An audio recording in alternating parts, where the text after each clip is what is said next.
Bonjour à tous, bonjour à toutes, j'espère que vous allez bien, je suis ravie de vous retrouver dans une nouvelle vidéo et avant d'attaquer l'update lecture avec les lectures que j'ai faites la semaine passée, je tenais à vous remercier du fond du cœur pour tous les petits mots que j'ai reçus suite à mon absence sur YouTube. J'ai pas été là pour plusieurs updates et plusieurs vlogs, j'ai eu effectivement des petits soucis personnels, que ce soit d'ordre de santé ou d'autres sujets. Vous savez qu'avec vous, je suis toujours hyper franche, hyper transparente quand ça va pas.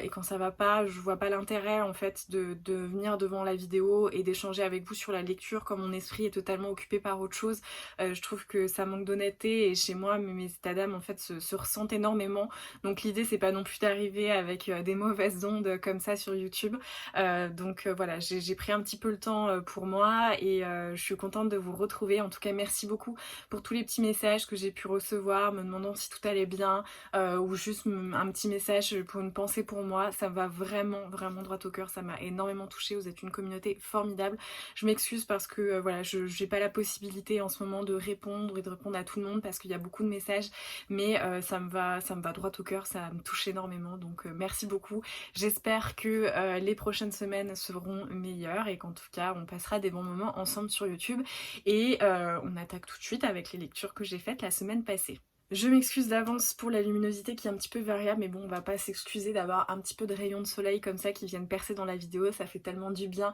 de temps en temps d'avoir un peu de soleil. J'ai fait une plutôt bonne semaine de lecture, tout simplement parce que j'ai été obligée d'être alitée,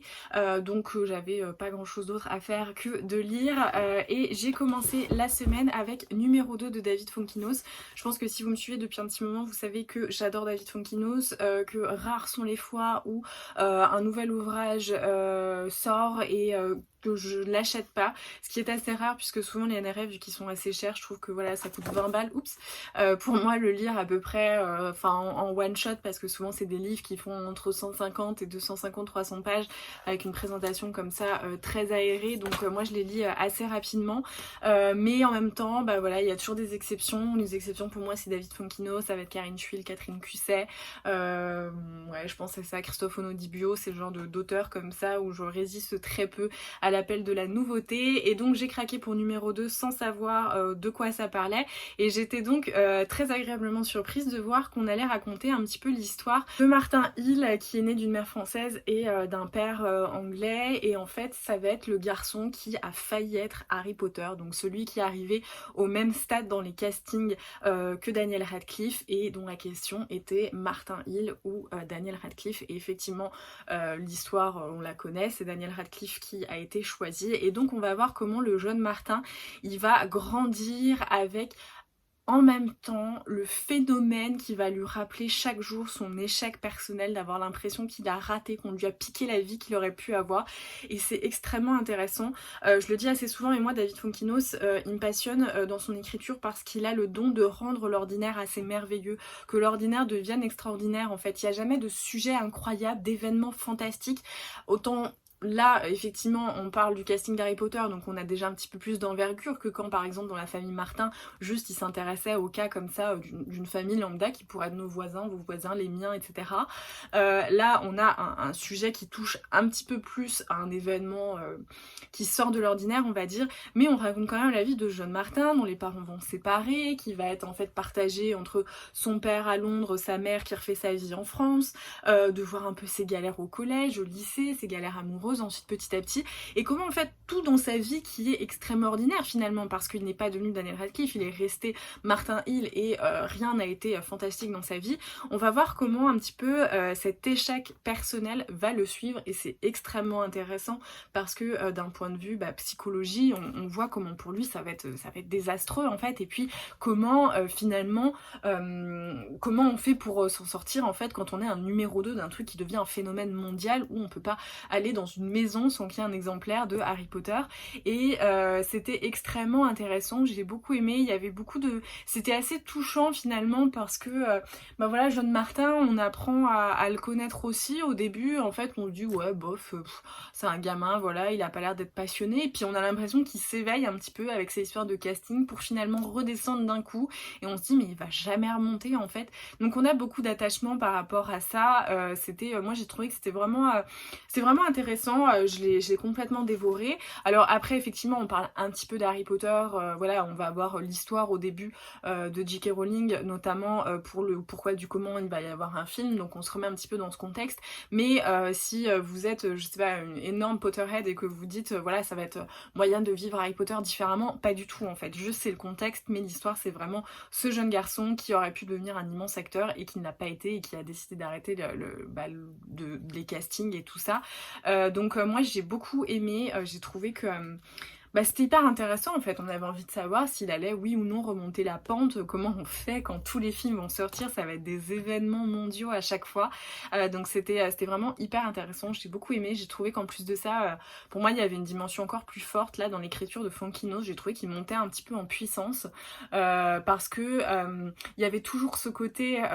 moi je trouve qu'il a toujours cette manière de voir ses personnages avec leurs failles, leurs qualités, leur côté un petit peu absurde et parfois grotesque, mais de toujours y poser un regard assez attendri sur ces situations, et toujours avec un petit peu d'humour, etc. et d'ironie. Mais là, je sais pas pourquoi, j'ai trouvé qu'il y avait une dimension encore un petit peu plus grande dans son écriture, que David Fonkinos faisait encore un pas plus haut,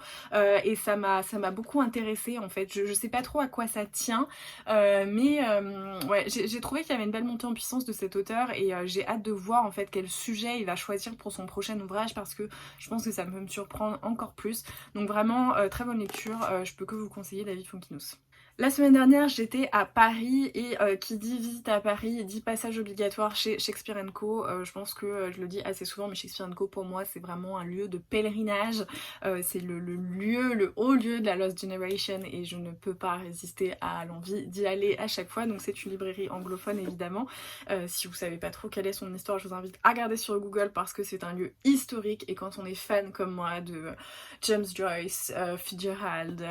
Hemingway, je pense que voilà, Gertrude Stein, tout ça, on peut pas passer à côté de cet endroit. Et à chaque fois, je repars avec un livre. Et là, je suis tombée sur celui-ci, donc dans une collection que j'adore, puisque c'est les Penguin Classics qui sont en tissu. C'est donc le portrait de Dorian Gray par Oscar Wilde que j'ai acheté du coup dans sa version VO, donc The Picture of Dorian Gray. Ça change pas grand-chose au niveau du titre. Et ça faisait très longtemps que j'avais envie de relire le portrait de Dorian Gray. Je l'ai, j'ai une vieille édition, je sais même pas où elle est cette vieille édition de Dorian Gray de poche qui est mais jaunie de chez Jauny. J'ai essayé de vous la retrouver parce que je pense que c'est la pire édition, enfin le pire état de livre que je peux avoir. Bon finalement je peux même pas vous le montrer parce que je viens de voir dans mon carnet de prêt que je l'ai effectivement prêté. Mais bref c'est un de mes livres préférés, je l'ai lu et relu. Je me souviens même que un jour au collège il y avait un exposé ou enfin en gros un travail à faire avec un peu des espèces d'ex-libris etc autour d'un auteur et j'avais pris du coup le portrait de Dorian Gray. Je me souviens que ça m'avait fasciné cette histoire parce que je pense que ce qui me fascinait, et je reviendrai un petit peu au résumé après, c'est que moi qui lisais énormément de classiques du 19e en fait, beaucoup de littérature du 19e, c'était la première fois que je trouvais cet élément un petit peu fantastique mêlé à la beauté d'une écriture que je recherchais justement dans ces classiques du 19e, et j'avais vraiment été bluffée par cette histoire où on suit en fait Dorian Gray qui est un homme qu'on comprend absolument magnifique dans les beaux âges de sa vingtaine, et il va devenir un petit peu la muse d'un peintre qui s'appelle Basile qui veut faire son portrait. Il passe des heures et puis un beau jour on a la rencontre de Lord Henry qui est un très grand ami de Basile et de Dorian Gray, mais au début on comprend que Basile il est très protecteur envers Dorian, il a vraiment pas envie de mélanger comme ça ses amitiés, pour lui c'est son petit protégé, mais finalement il va en fait rencontrer Lord Henry qui a des idées absolument sur tout. C'est vraiment un personnage assez incroyable Lord Henry. Je pense qu'on peut autant le détester que l'admirer un petit peu parce que bah voilà on le déteste parce qu'il a des grandes idées effectivement sur les femmes en plus de ça au 19e, donc très clairement quand on lit, bon on a un peu envie de lui mettre le genou là où je pense. Cela étant, il dit des choses sur la vie, sur l'art, sur la beauté, sur la misanthropie, sur plein de choses qui est extrêmement intéressante, et en fait il y a énormément de citations, de phrases de Lord Henry qui sont devenues des citations hyper importantes dans ma vie, et d'ailleurs il me semble que je l'ai déjà dit dans un tag ou quelque chose comme ça, mais la citation qui fait le plus écho à ma vie et que je cite franchement, tout le temps, c'est celle de Lord Henry qui dit « On donne toujours volontiers ce dont on a le plus grand besoin soi-même, c'est ce que j'appelle le comble de la générosité. » Je la connais par cœur, que ce soit en anglais, en français, elle résonne incroyablement et c'est le personnage donc, de Lord Henry qui le dit. Donc voilà, c'est un personnage vraiment en couleur et qui va donner du caractère à Dorian Gray, qui est un petit peu vierge en fait de toute expérience de vie. Oui, il est très beau, oui, c'est un homme très agréable à regarder, mais pour Lord Henry, voilà, il faut qu'il se forge, qu'il s'ouvre au monde, qu'il s'ouvre à un esprit critique, etc. Et donc on va voir comment Dorian Gray va se lier un petit peu à Lord Henry et va petit à petit ne plus être finalement une toile vierge au niveau de sa personnalité, si on peut faire un petit peu comme ça une métaphore. Et en fait, eh bien Dorian Gray va finalement comprendre que son portrait vieillit, change à sa place.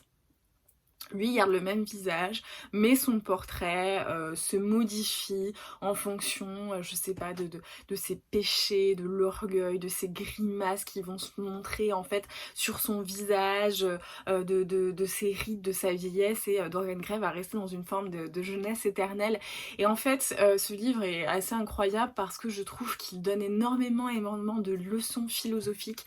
et j'ai adoré le relire. J'avais un petit peu peur, à vrai dire, de la VO. Je m'étais dit que ça allait être super compliqué, je sais pas pourquoi, et en fait franchement je l'ai lu presque à un rythme de livre en français, donc je trouve que le niveau d'anglais était vraiment très abordable. Mais c'est un livre génial et je pense que je pourrais corner à chaque fois toutes les pages parce que vraiment y a plein de sujets qui sont abordés: l'orgueil, l'ego, l'amour, la beauté, l'art, la philosophie, plein de choses en fait, plein de vices, plein en même temps de qualité. C'est extrêmement intéressant, je pense. Moi je trouve que c'est un peu un... Pour moi en fait, l'image que j'ai du portrait de Dorian Gray, c'est vraiment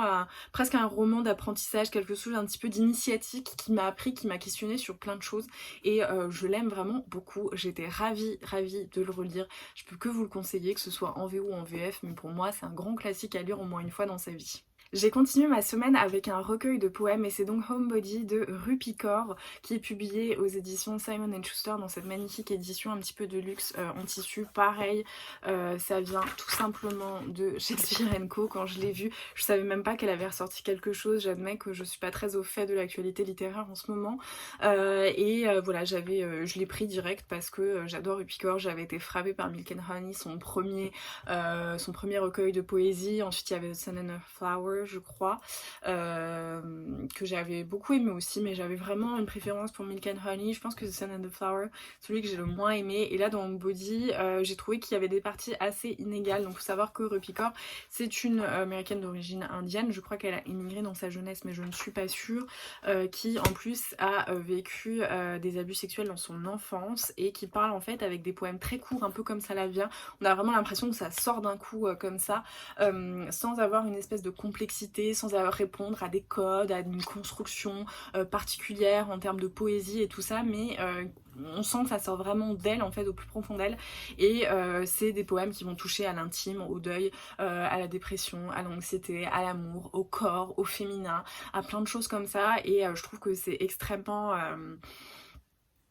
ça donne beaucoup de force en fait, ce genre de poèmes. Il y en a plein où en fait je les ai lus et je me suis dit ah ouais, je vois exactement de quoi elle parle, ça résonne comme jamais en moi, et j'ai toujours un petit peu ce truc là. Quand j'avais lu Milk and Honey, j'avais dit que c'était vraiment quelque chose que toutes les femmes devraient offrir à d'autres femmes. Je trouve que vraiment il y a quelque chose de très libérateur dans les poèmes de Rupi Kaur, et je maintiens que voilà, c'est quelque chose à partager, à offrir, et Homebody, bah, c'est pareil. Il y a des parties que j'ai un petit peu moins aimé, qui touchait peut-être à la productivité, à ce genre de choses, où on comprend que bah, c'est pour elle aussi personnellement, parce qu'elle est devenue, entre guillemets, son succès a été assez foudroyant d'un coup avec Milk and Honey, et donc forcément il y a beaucoup d'attentes par rapport à elle, donc on ressent beaucoup cette pression là de la productivité, de produire un nouveau recueil, de tout ça qui arrive, qui moi m'a forcément un petit peu moins parlé, enfin, en tout cas m'a moins intéressée, mais on a quand même toujours des belles choses sur le corps, sur l'autre, sur la relation relation homme-femme ou la relation avec l'autre, tout simplement avec un grand A, que ce soit un homme ou une femme ou je sais pas. Mais c'était extrêmement intéressant, je l'ai beaucoup aimé et ouais, pareil, je trouve que c'est un bel ouvrage à avoir chez soi, à regarder, à lire, à reprendre, à refeuilleter. C'est quelque chose qu'on laisse assez, je pense, longtemps sur sa table de chevet jusqu'à en avoir un peu épuisé tout ce qu'on avait besoin de prendre en fait à l'intérieur, le bon, le mauvais, ce qui bouscule, ce qui réconforte. Mais je trouve que c'est aussi la beauté d'un ouvrage littéraire et ça m'a donné hyper envie de lire un petit peu plus de poésie. Donc je pense que c'est quelque chose que je vais essayer d'approfondir ces prochains jours. Pour terminer mon week-end où là j'étais vraiment au fin fond du trou, vraiment dans mon lit sans pouvoir faire un pas dehors, j'ai relu Lolita de Vladimir Nabokov, ce grand classique de la littérature qui est extrêmement polémique. Ça m'a fait tout drôle de relire parce que je pense que Lolita c'est vraiment... Alors autant moi vraiment tous les grands classiques comme ça, quand je dis que je les ai relus, je les ai lus quand j'ai découvert on va dire la littérature, je me souviens j'étais en CM2 et je sais pas du CM2 à la 4e, 3e, mais j'ai lu une quantité, mais vraiment une quantité de classiques. Je pense que peut-être 60% de mes livres de poche viennent de cette époque-là. J'étais vraiment accro à la lecture et puis à l'époque j'avais encore plus de temps parce que quand on est au collège on pense qu'on est débordé mais on a vraiment énormément de temps du coup voilà, donc je l'avais pas relu depuis ouais je pense la 5e ou la 4e et autant tous ces classiques là, bah voilà, Jane Austen, les livres des sœurs Brontë, tout ça je les ai lu à plusieurs reprises après, presque peut-être tous les 2 ou 3 ans, autant celui-ci pas du tout. Et donc j'ai un peu redécouvert ce texte en plus avec une nouvelle traduction bah, je l'ai trouvé beaucoup plus fluide, bah en fait beaucoup plus fluide, ça serait limite un euphémisme puisque je l'ai lu en quasiment 2 fois, voilà, la veille j'ai lu 100 pages et ensuite en une journée j'ai lu la totalité de l'ouvrage sans trop pouvoir m'arrêter, donc je pense que la traduction m'a un petit peu moins gênée. Je pense peut-être aussi que le sujet avec mon regard d'adulte, avec l'éducation littéraire et l'éducation critique que j'ai pu m'apporter en presque plus de 10 ans, ça a évidemment changé ma manière de lire cet ouvrage qui m'avait un petit peu plus bousculée à l'époque, puisque Lolita, ça raconte l'histoire d'Humbert Humbert, un homme qui va au début avoir 20 ans et qui va vieillir comme ça, où on comprend dès le début que lui, il aime bien les femmes, voilà, il aime le plaisir charnel, mais son truc dont il est absolument dingue et où il reconnaît lui-même qu'il y a une certaine perversité, c'est les jeunes filles. Et les jeunes filles, il décrit de 9 à 12 ans, après, ça devient un petit peu trop une femme, donc lui, il aime pas trop. Donc on suit ce type qui essaye de nous faire passer pour quelqu'un de charmant, qui est juste un grand amoureux du corps, etc. Un amoureux de l'amour. Et en fait, bah nous, on sait quand même que c'est hyper pervers et tout ça. Et lui, il raconte ça donc quand il est beaucoup plus vieux, en expliquant « Oh bah oui, mais vous savez, à l'époque, je crois que c'était au Bangladesh, c'était pas du tout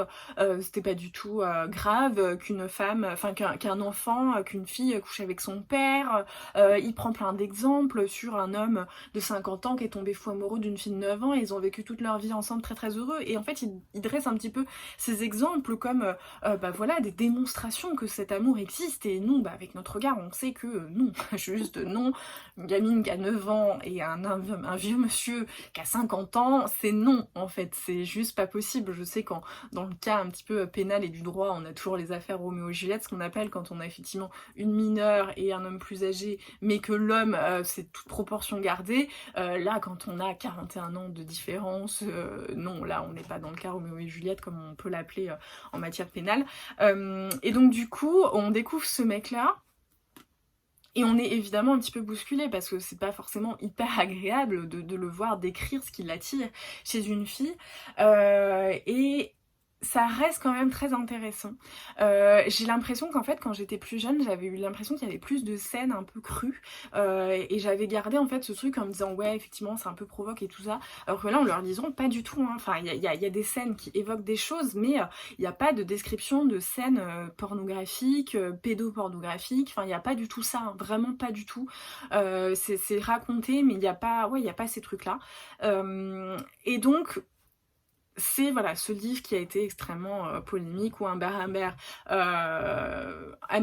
emménage dans une maison avec une femme qui a une quarantaine d'années et qui a une fille qui s'appelle Dolores Hayes qui va devenir sa Lolita. Comment la relation entre les deux va se nouer, si on peut appeler ça une relation, et comment ça va évoluer, comment on va voir l'évolution de Lolita, comment on va voir son évolution, comment on va voir l'histoire qui va se tourner, la psychologie des personnages qui va énormément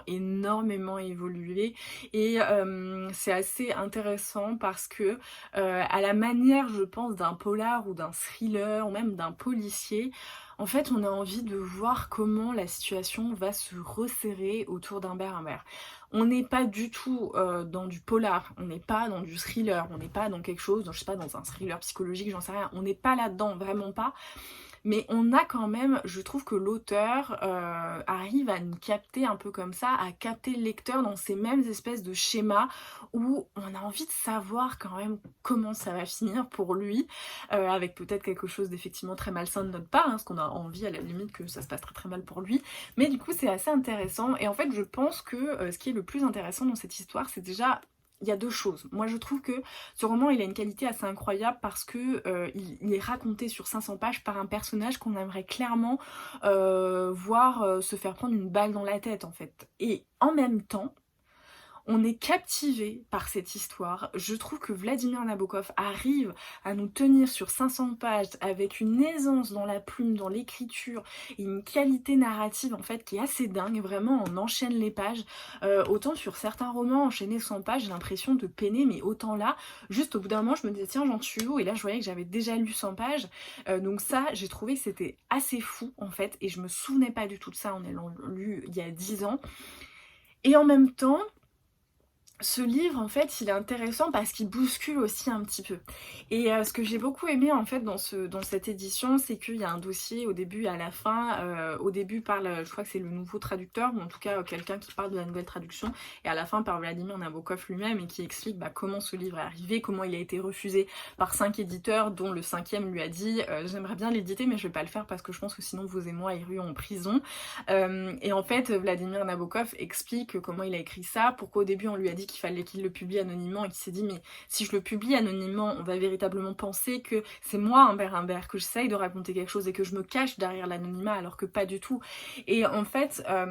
tout le monde disait mais pourquoi écrire ce livre, et en fait c'était une réponse un peu banale mais en même temps assez explicite qui était du pourquoi pas, on pourrait pas écrire ce livre alors qu'on va écrire des fois des livres sur des tueurs et être dans la tête du tueur qui va tuer, etc. Est-ce que l'auteur de Polar est plus un tueur que Vladimir Nabokov était un pédopsychopathe, enfin bref, voilà, je sais pas du tout comment le décrire, mais en tout cas, c'était très intéressant, j'ai beaucoup aimé, et je dois avouer que ça m'éveille plein de questions et plein d'analyses sur ce roman, donc je pense que là, je vais passer mon dimanche à lire des textes un peu d'analyse sur Lolita, et je trouve que c'est aussi ça, en fait, un bon livre. C'est quand la lecture et l'emprise du livre, elle ne s'arrête pas quand on ferme le bouquin et qu'on a terminé et qu'on a la dernière page, c'est avoir toujours quelque chose qui reste un petit peu en fond, qui nous pousse, qui nous donne envie d'aller plus loin, de comprendre différemment, d'analyser, voilà, c'est subversif, ça change, ça dérange, ça bouscule, mais en même temps, c'est pas non plus avec énormément d'aspérité, on le lit, on le dévore. Très intéressant, vraiment très intéressant cette relecture de Lolita, je peux que vous conseiller, et je pense essayer de trouver entre guillemets quelqu'un qui a pu également le lire pour en discuter, parce que